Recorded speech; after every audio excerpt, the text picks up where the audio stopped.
গত কয়েকদিনে প্রবল একটানা বৃষ্টির কারণে উত্তরবঙ্গের পরিস্থিতি অত্যন্ত ভয়াবহ আকার নিয়েছে। বিশেষ করে দার্জিলিং, জলপাইগুড়ি, কোচবিহার, কালিম্পং এই সমস্ত জেলাগুলি বেশি ক্ষতি হয়েছে। তিস্তা, তোরসা, মহানন্দা, জলঢাকা ও রায়ডাক সহ উত্তরবঙ্গের প্রধান নদীগুলির জল বিপদসীমার উপর দিয়ে বইছে।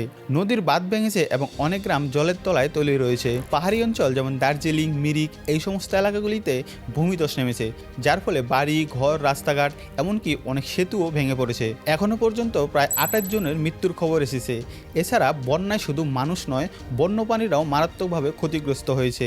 যেমন হাতি, গন্ডার, হরিণ প্রভৃতি জঙ্গল ছেড়ে লোকালয় বা উঁচু জায়গাতে উঠে আসছে। আর এত কিছুর পরও আমাদের রাজ্যের মুখ্যমন্ত্রী দুর্গাপূজার কার্নিভালে ব্যস্ত।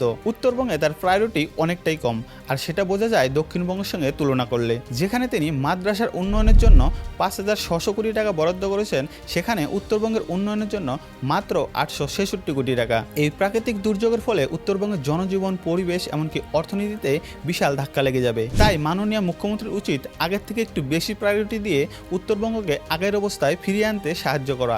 এ বিষয়ে আপনার কি মতামত কমেন্টে অবশ্যই জানাবেন।